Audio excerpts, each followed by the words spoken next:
This is my fourth update as Dún Laoghaire-Rathdown musician in residence.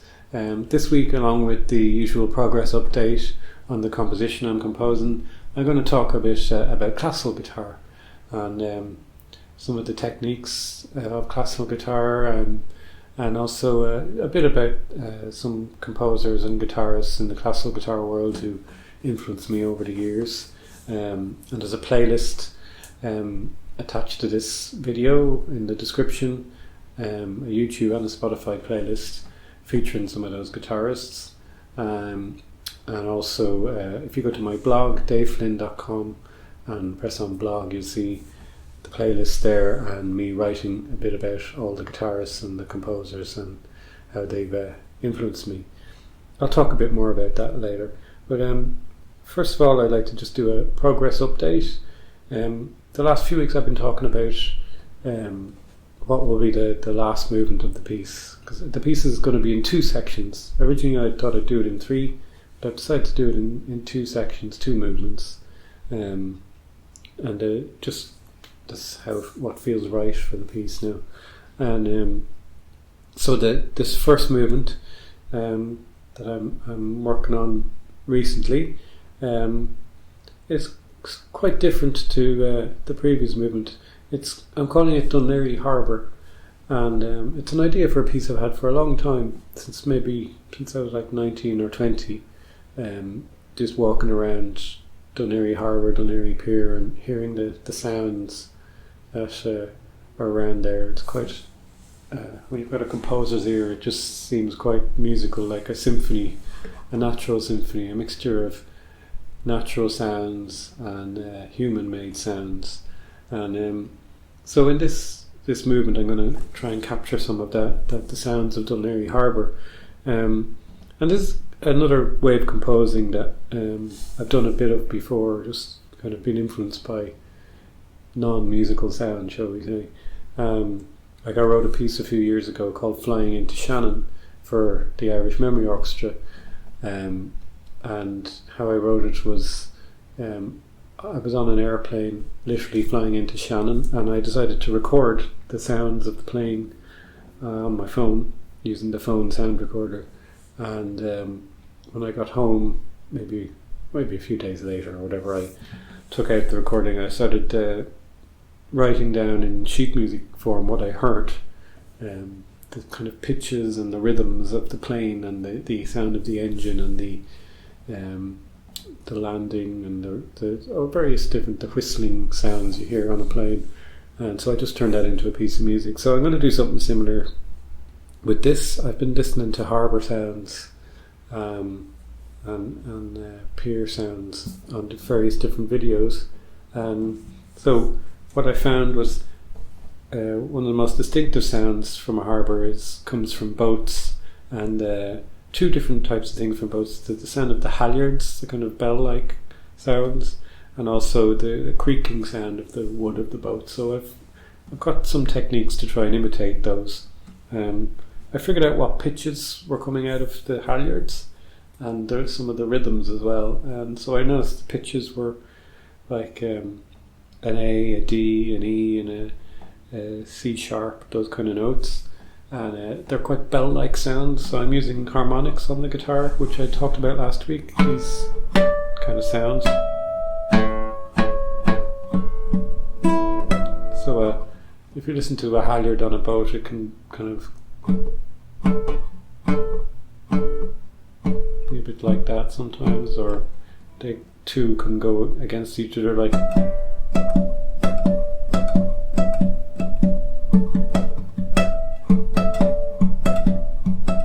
And if there's lots of boats in the harbour, it can really create a big sound, you know.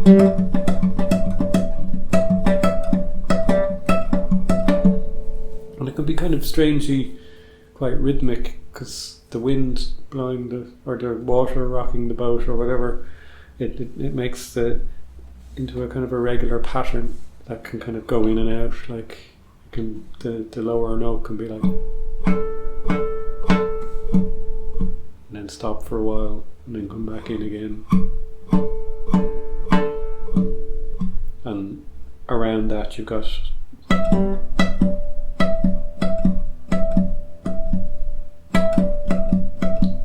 So with the multiple guitars, you can kind of get each guitar playing a different halyard, so to speak. So that piece is going to develop around that kind of idea.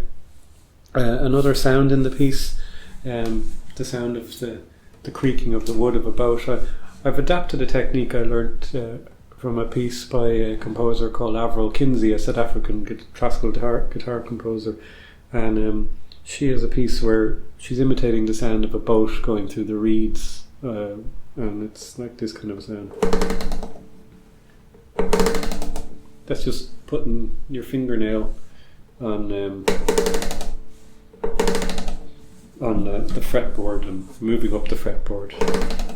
So I've kind of adapted that to get a kind of the creaking of the boat by going up and down like this.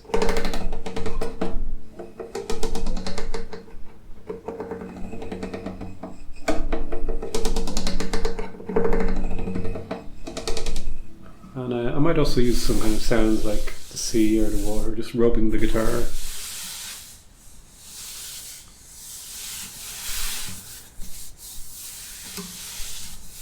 And I'll probably do some kind of bird sounds as well, you know.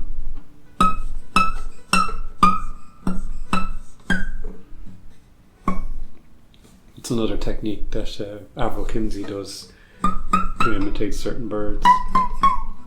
So I'm borrowing those kind of ideas from her.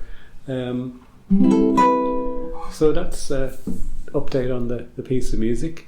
Now I'll just talk a little bit about classical guitar and my own path to classical guitar.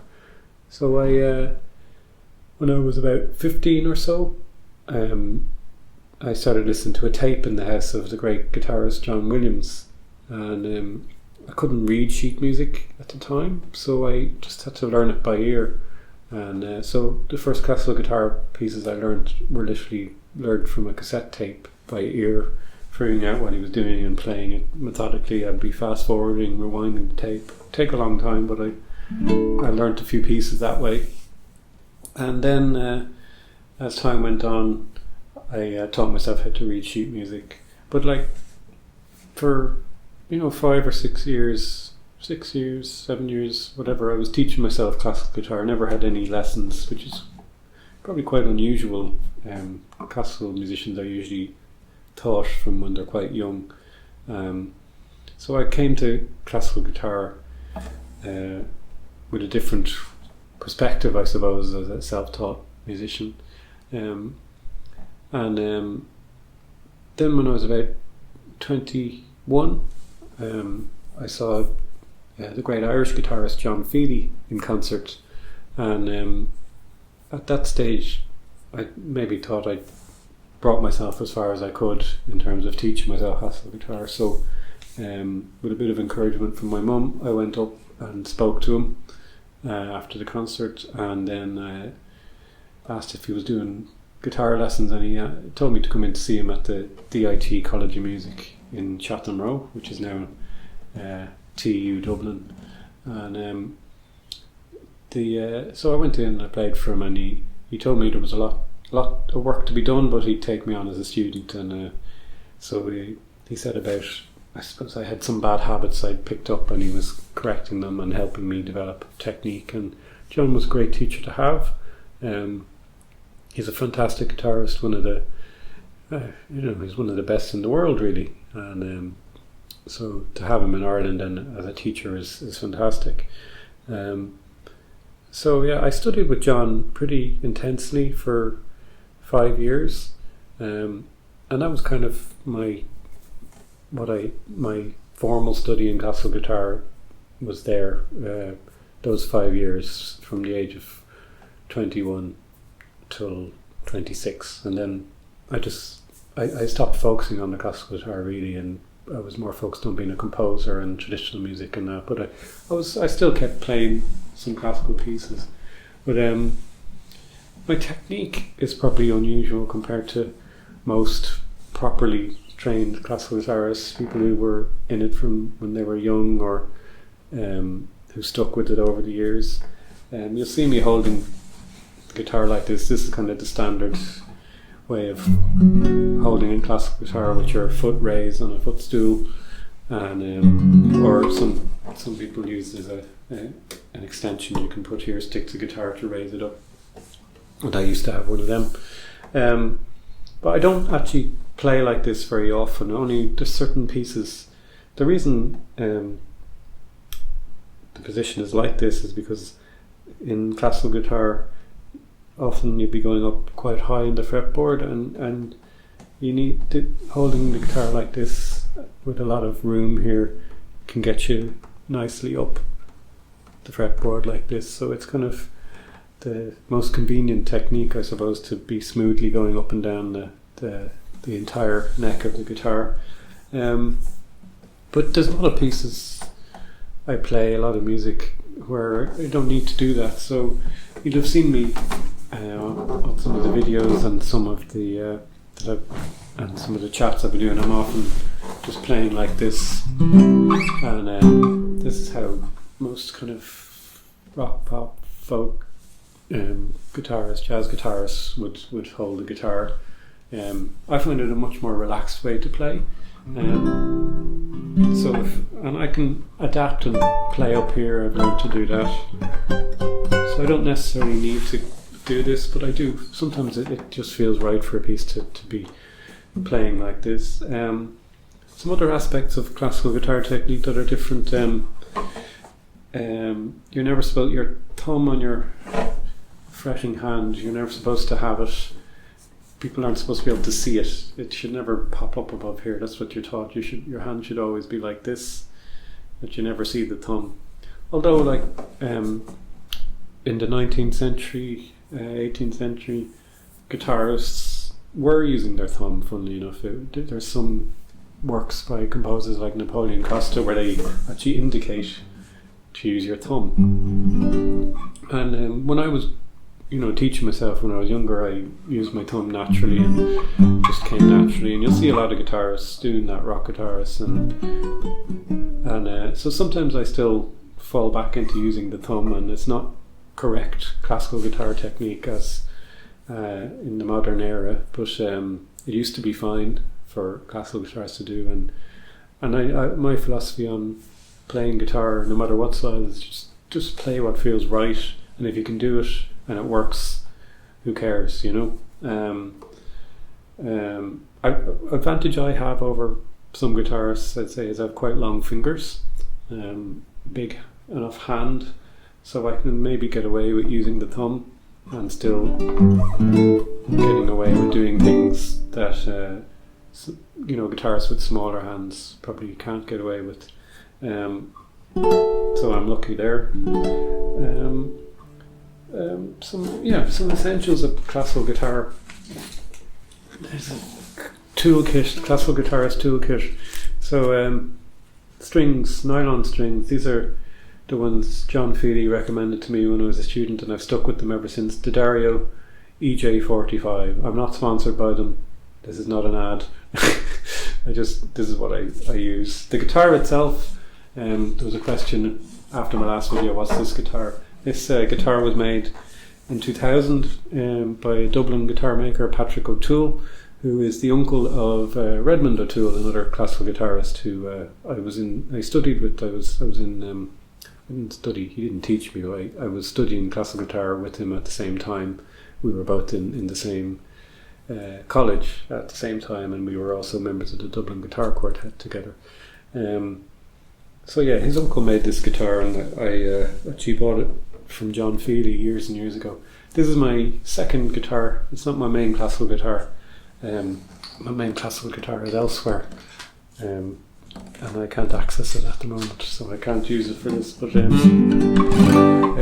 so this guitar, because it's my second classical guitar, I've put a pickup in it. So stuck this in here. So the pickup, you can plug it in and make it electric if you want, or amplify it that way. Some of the essential tools of the trade for classical guitarist. There's if you don't play classical guitar, you mightn't know this, but if you ever meet someone and their fingernails, they have no fingernails here, and they have fingernails on this hand, then they might be a classical guitarist, because you have to use your nails if you're playing classical guitar, but you don't want nails on your fretting hand playing classical guitar because it gets in the way of the notes. So some classical guitarists have way more elaborate nails than me. Mine are kind of short enough because it just works better for me that way. So a really important thing you have to do is file and buffer your nails. And so, a nail file and a nail buffer are really important. Some guitarists use other things to buff the nails. Some of them even go and get them manicured and all that, but I've never done that. I just do it myself. And to get, you want to get your nails nice and shiny, and that helps you get a nice tone. Otherwise it can sound like a bit ganky. Another essential tool, no matter I find, is this is a string winder. It can be very laborious changing strings, and a string winder, you just stick it to the string and it does it in about twice the speed of your fingers. So that's something else I use in classical and other guitar. But some techniques, classical guitar techniques.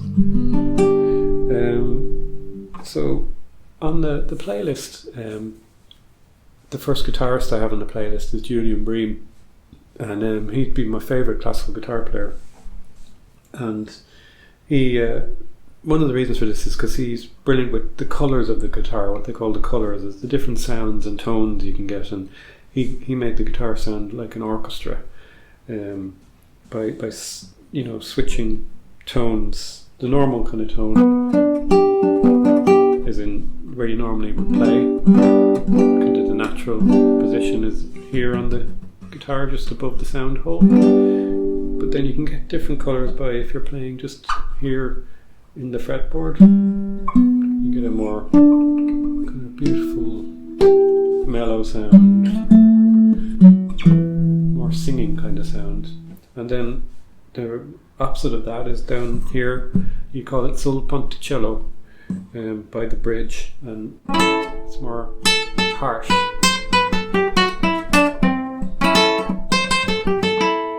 So, Julian Bream was a real master at contrasting tones. The same chord, you might go.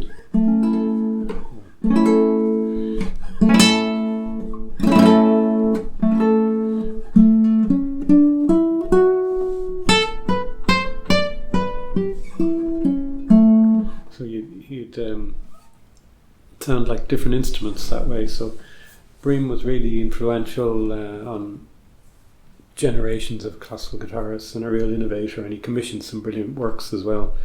Really widened the guitar repertoire.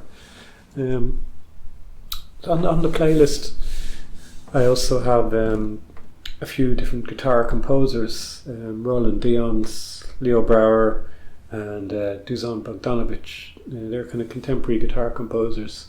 Dion's passed away very sadly in 2016. Brouwer and Bogdanovich are still very much going strong, and they're three of the great composers for like late 20th century and early 21st century guitar. And what I suppose they would all have in common is, first of all, they're all brilliant guitar players.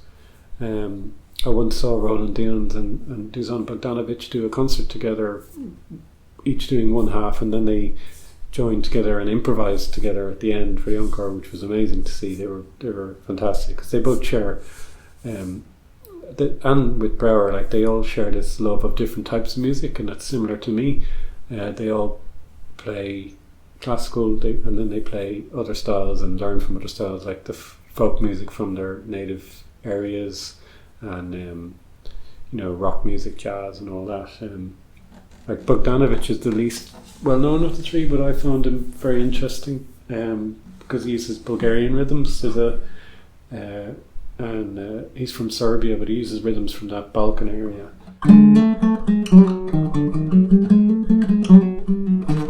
It's 11/16 the rhythm, which is an unusual kind of time signature rhythm.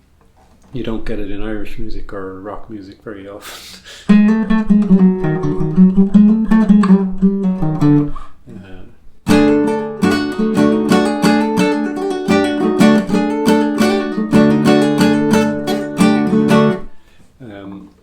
So I've learnt a lot from studying the music of Leo Brouwer, Roland Dion's and Bogdanovich.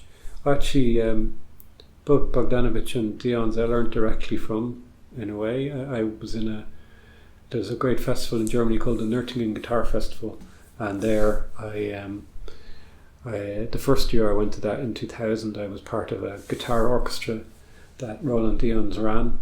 And it was amazing to work with him and have him conduct, and he spoke in 7 different languages so he could communicate with everyone. He was an amazing character and a great experience. And then I think I did the same thing 2 years later, and then I've been to the festival 3 times, and the third time Bogdanovich was giving composition masterclasses, and I went into that and learned a lot from him there. And Leo Brouwer I've never met, never had an experience of learning from him, but I'd love to. He's a real legend of the guitar world, and he doesn't play guitar anymore, really. He had a hand injury maybe in the 80s, so after that injury he had to give up concert recitals and as a guitarist, and then focused on the composing and conducting.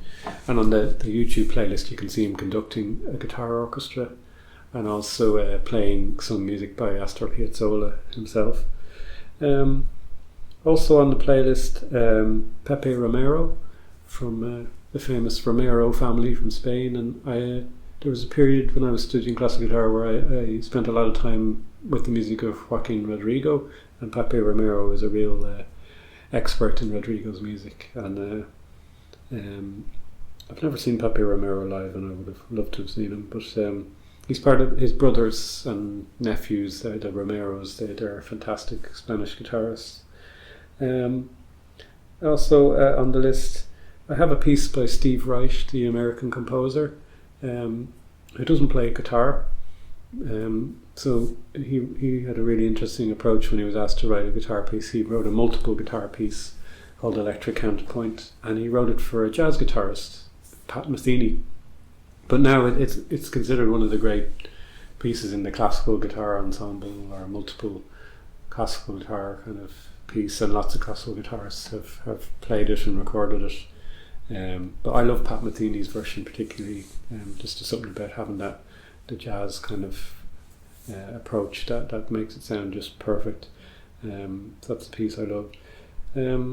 Then also on the playlist of Laura Snowden, who's the youngest person on the playlist, and I only heard about Laura for the first time last year at a guitar festival I was lecturing at. There were some students there. I was just talking to them about classical guitar and who their favourite guitarists were, and a couple of them mentioned Laura, and so afterwards I looked up some videos of hers on YouTube, and I was really impressed. She's a protege of Julian Bream. I think he's passed the baton on to her, and what's really interesting about Laura is she composes pieces and she sings as well, and not singing lyrics, but she'll bring out tones and sounds of the guitar by singing along with them and producing kind of eerie, ethereal kind of sounds. So she's a real groundbreaker in that respect. And there's a brilliant video of her playing Benjamin Britten's Nocturnal at the end of the playlist I have there as well. And then the last guitarist on my playlist is Villa-Lobos, and Heitor Villa-Lobos was Brazil's greatest composer. He died in the 1950s, I think 57 or 59 maybe. But he, of all the people who've composed a lot of works for the guitar, he's probably the most renowned generally in the classical music world as a composer. He's not just considered a guitar composer, he's considered one of the great composers of the 20th century, and so to have him writing so much for the guitar is fantastic. And the reason he wrote so much for the guitar is because he was a guitarist. And what's really interesting about him as a guitarist is he was self-taught, and he had no one to tell him what not to do. So when he was teaching himself, he quite naturally, you can kind of understand, used all 5 fingers, including the little finger, to pluck. And, but when you learn classical guitar, you're told not to use your little finger. It's never used. You just play with the thumb and these 3 fingers. And there's a famous story about Segovia, the very famous classical guitarist Segovia meeting Villa-Lobos, and seeing him playing and explaining to him, the way you're using your little finger there. Other guitarists can't do that. They're not going to play those the way you do it, And Villa-Lobos's response was, if you don't use it, cut it off, And he has an interesting point there, because why don't you use it? Why don't we learn how to use it? So I before I ever knew that about Villa-Lobos, I was actually using the little finger a little bit to do this technique. Just something I came up with myself. It's a kind of an upward stroke, and it just gets a certain character of sound. And I have a piece where I combine it with the thumb to get a kind of a contrasting texture. Oh no, sorry, not the thumb, the first finger. It's like the rock kind of sign.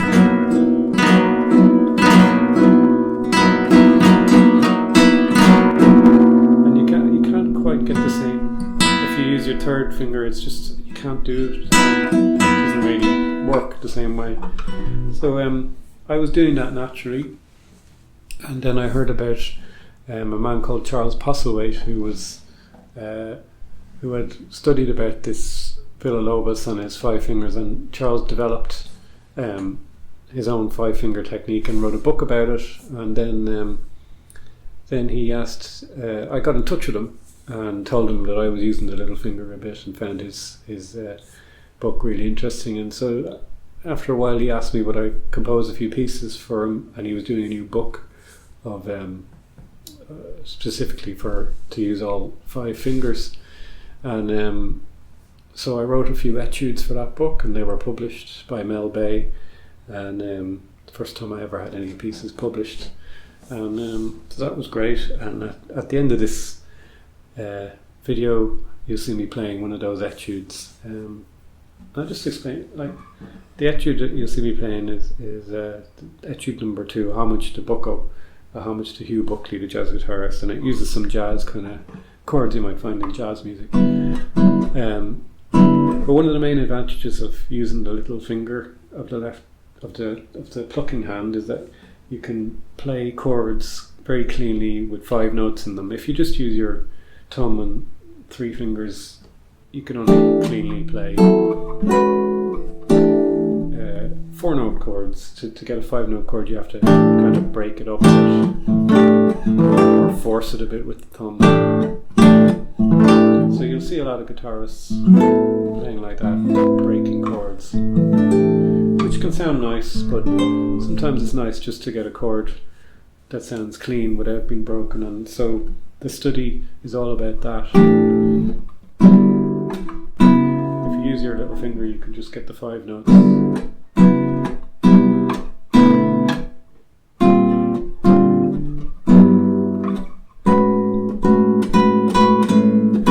So it's a technique worth developing. It's the fingers there, why not use it?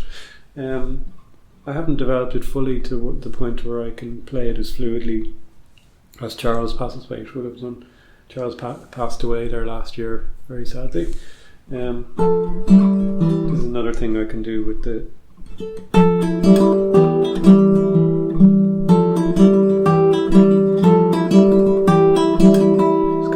an adaptation of the tremolo technique. Tremolo on the guitar is this sound.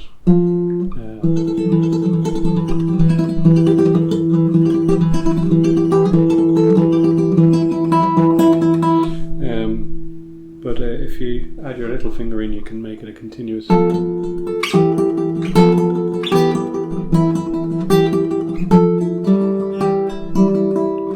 So there's some of the advantages of using the little finger in the plucking hand.